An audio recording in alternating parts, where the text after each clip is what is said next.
She called me into the big house at midnight. That alone was enough to get a man hurt, or worse.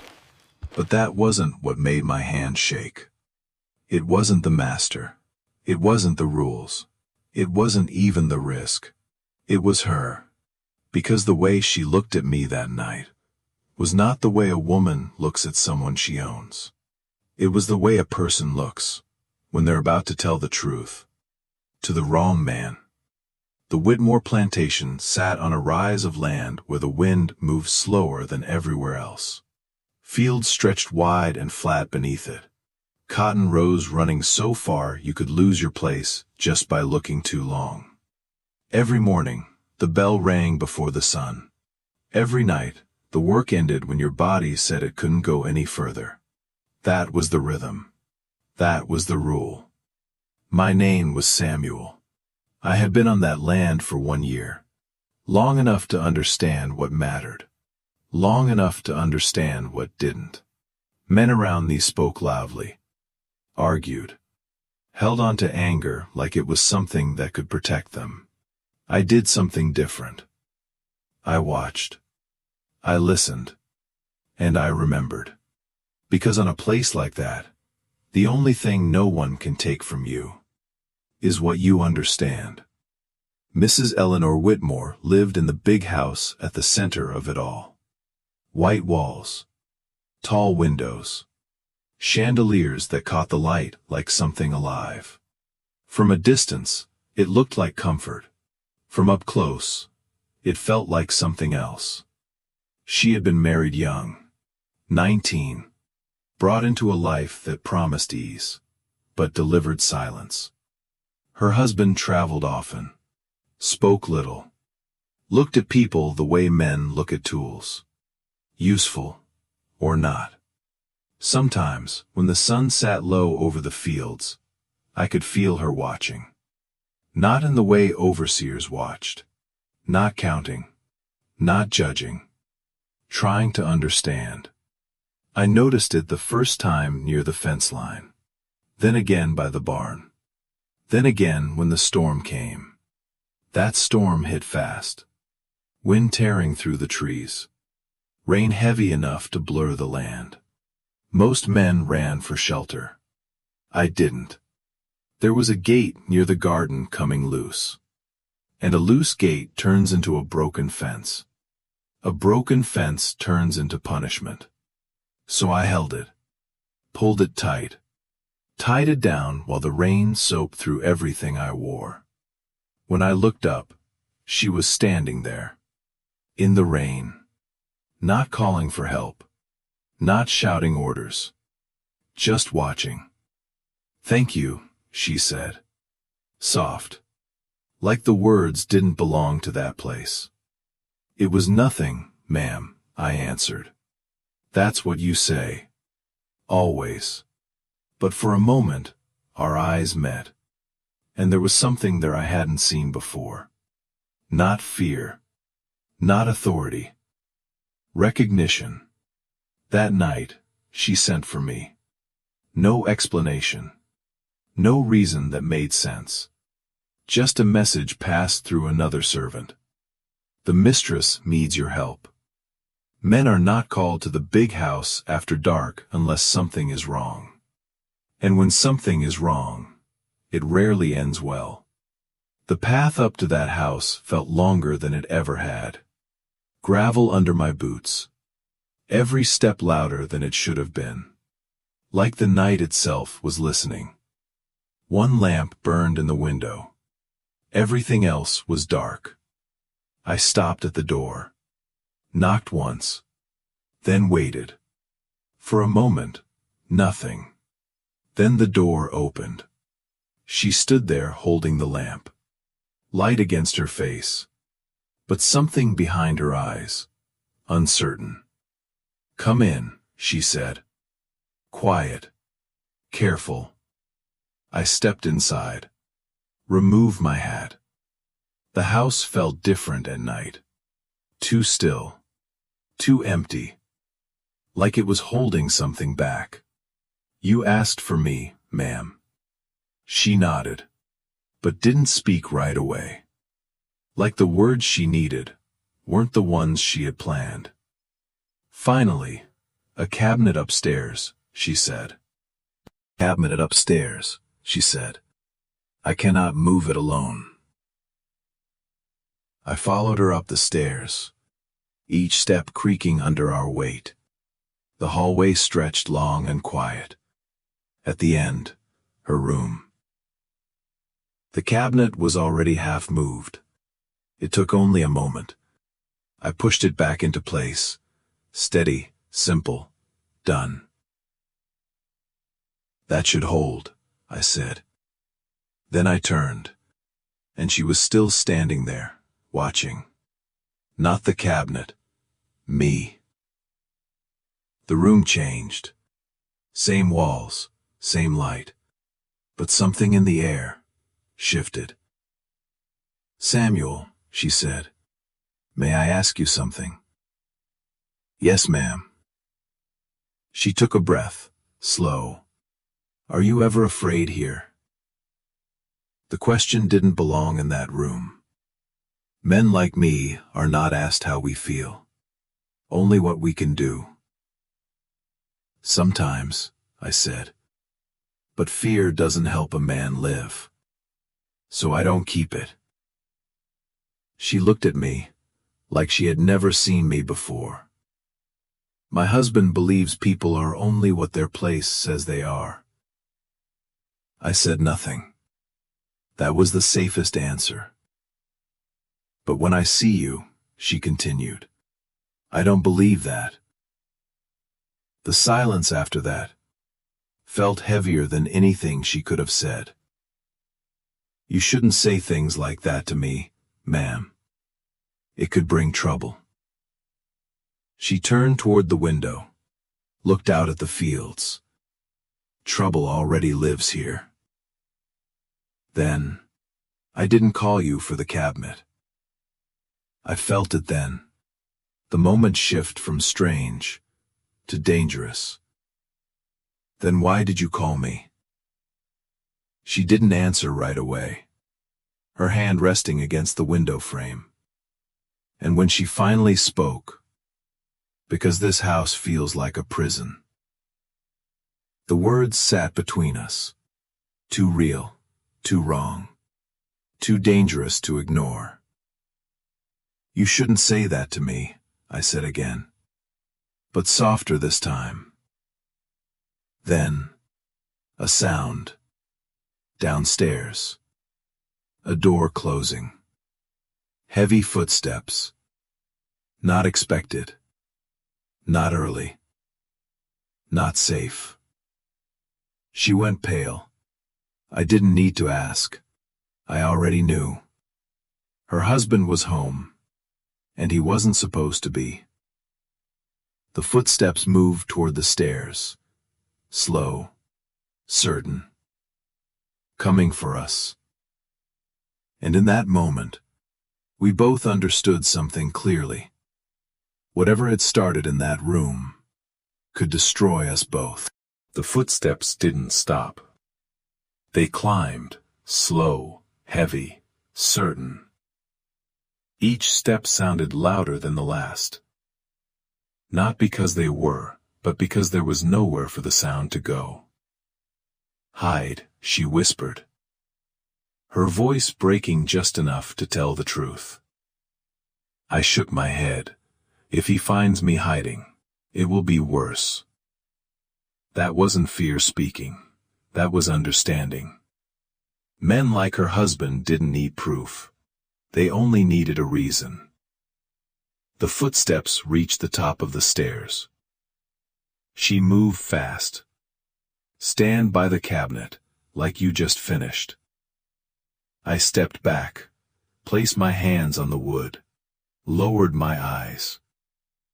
The version of myself he expected to see, nothing more. The door opened. No knock, no warning. Mr. Richard Whitmore stepped inside. Tall, travel coat still on. Dust at the edges of it. Eyes that missed nothing. He stopped the moment he saw me.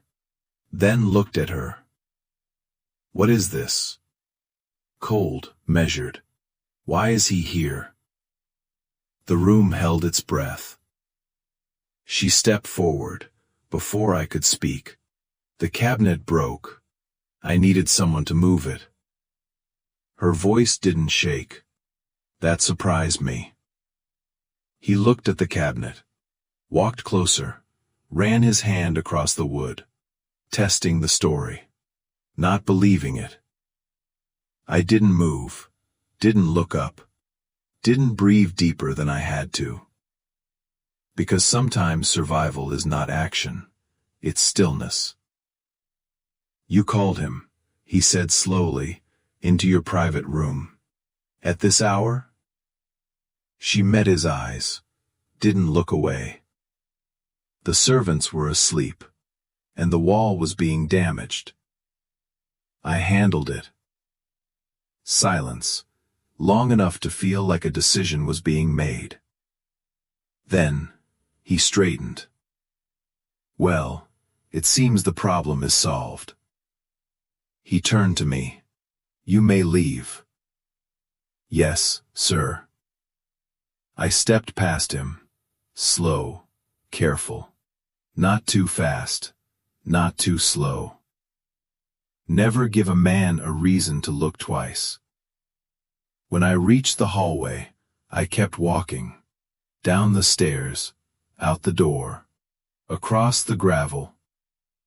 Only when the house was behind me did I let my breath change. The night air felt colder than before.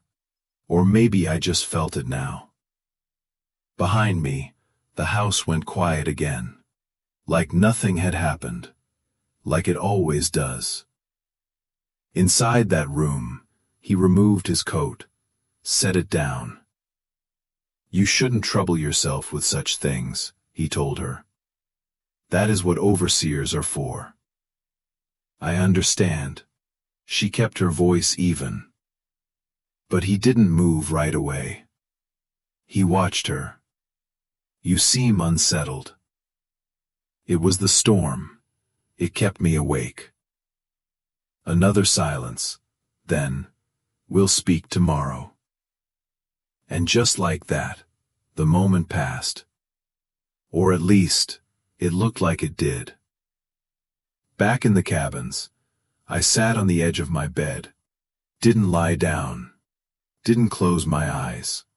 Because what happened in that room wasn't over. It had only begun.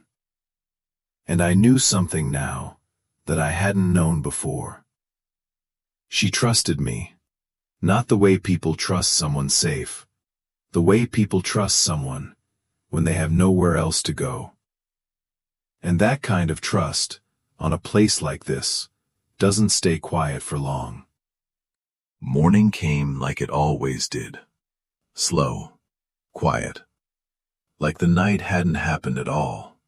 The bell rang before the sun. Men stepped out of their cabins. Work began. Same as every day. But nothing felt the same. Not to me. And not to her. I carried tools across the yard. Did what I was told. Kept my head down. But my mind was still in that room. Her voice. Her words. This house feels like a prison. I had heard men say things like that before. Whispered. Hidden. Careful. But never someone like her. Never out loud. Never to someone like me. Across the plantation, she sat by the window, watching the fields again, but not the same way. Not from a distance. Her husband had already left. Early. Said little before he went. But the way he looked at her lingered. Suspicion doesn't need words. It grows in silence. Days passed. And on the outside, everything returned to its place. Work. Routine. Order. But something small had shifted. One afternoon, I was near the garden, fixing a broken water barrel. Wood split at the side. leaking slow, like most things on that land. I felt her before I saw her. A shadow. Stillness. I stood. "Good afternoon, ma'am." She nodded. "I wanted to thank you for the other night." It was nothing. Again, the answer expected, but she didn't move away, didn't return to the house. She stayed. "I meant what I said," she told me, "about this house." I looked at her, careful, measured, because words matter more when they shouldn't be said. "Sometimes," she continued, "people with power feel just as trapped as those without it." I let that sit. Didn't answer right away, because the truth isn't always kind. "Maybe," I said, "but some cages open easier than others." She understood. I saw it in the way her eyes changed. Not offended, not surprised, aware. That was the beginning. Not something loud, not something anyone else would notice. Just a shift in how she saw the world. And once that changes, everything else follows. The first thing was small. Work hours shortened on the hottest days. Then, less punishment. Fewer overseers shouting just to be heard. No announcement. No explanation. Just change. The men noticed. Of course they did. But no one spoke about it. Because hope is dangerous when it's new. Her husband noticed too. But to him, it looked harmless. Small adjustments. Nothing worth stopping. He was wrong. Because what changed wasn't the rules. Not at first. It was her. The way she looked at us. Not as numbers. Not as labor. As people. And once a person sees that, they cannot unsee it. One evening, I stood near the fence line, looking across the land. The sun low, the fields quiet. She stood on the porch, far away, watching. Our eyes met, across distance, across everything that separated us, and neither of us moved. We didn't speak again about that night. Didn't need to. Because some moments don't stay in words. They stay in what comes after. And what came after was already beginning. Years passed. Not quickly. Not slowly. Just the way time moves when people are waiting for something they cannot name. On the Whitmore plantation, things began to change. At first, so small no one trusted it. Work ended earlier on the hottest days. Families were left alone in the evenings. Punishments that once came quickly stopped coming at all. The overseers noticed. They always do. But they took their direction from the house. And the house had changed. Some said it was new management. Some said it was luck. Some said nothing. Because saying it out loud might make it disappear. But the truth was simpler than that. It began on one night. In one room. With one question no one was supposed to ask. Are you ever afraid? Mrs. Eleanor Whitmore never spoke of that night again. Not to me. Not to anyone. But she didn't need to. Because I saw it. In the way she walked through the yard. In the way she spoke to the workers. In the way she no longer looked away. She had seen something. And once you see it, you cannot return to what you were before. I stayed on that land for years after. Worked. Helped. Watched men carry more than they should. And endure it anyway. Some began to call me steady. Some called me trusted. I never asked for either. I just remembered. Remembered that night, the way truth sounded when it wasn't supposed to be spoken. The world outside was changing too. Slowly. Voices rising in places far beyond those fields. Speaking of things no one used to say out loud. Freedom. Fairness. Something more than what had always been. We didn't talk about it openly. Not there. Not yet. But we felt it, the way you feel a storm before it reaches you. Sometimes, in the evening, I would see her standing on the porch again, looking out across the same land. But not the same way. Never the same way. And sometimes, just for a moment, our eyes would meet. No words. No signal. Just understanding. That something had changed. And that it would keep changing. Long after that night. Long after both of us were gone. Because the loudest things in this world are not the ones people shout. They are the quiet choices made in the dark, when no one is supposed to see them. And sometimes those choices change everything. People like to remember change as something loud, something sudden, something everyone can see. But that's not how it happens. Not most of the time. On the Whitmore plantation, nothing changed overnight.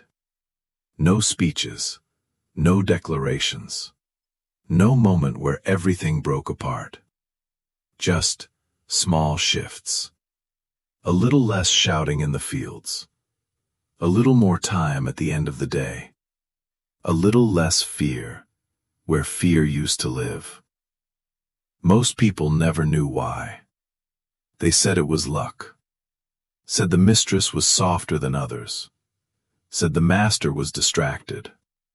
They said anything that made it easier to accept. But I knew. And she knew. It started in that room. On a night that was never meant to happen. When someone finally said the truth out loud. Years passed. I grew older on that land. Stronger. Quieter. More careful with what I said. And more certain about what I understood. She changed too. Not all at once. Not in ways that would bring attention. In ways that lasted. She stopped looking at people like they belonged to something. Started seeing them as something else. Something the house could never fully contain. We never spoke about that night again. Not once. Not in words. Because we didn't need to. Some moments don't live in conversation. They live in what comes after. And what came after was enough. One evening, years later, I stood near the fence again. Same place, same view, different man. The sun was setting, the fields were quiet, and she was standing on the porch. We looked at each other, just for a moment. No signal, no gesture, just understanding. That something had changed, and that it would keep changing. Long after us. Long after that house. long after anyone remembered our names. Because the truth is, the most powerful things in this world don't happen in front of crowds. They happen in quiet rooms, late at night, between people who are not supposed to speak. And when they do, even once, everything begins to shift. She asked me for help that night, but that wasn't what changed anything. It was what she said after. And the fact that, for the first time, someone in that house was finally ready to hear the truth. And once the truth is heard, it never leaves.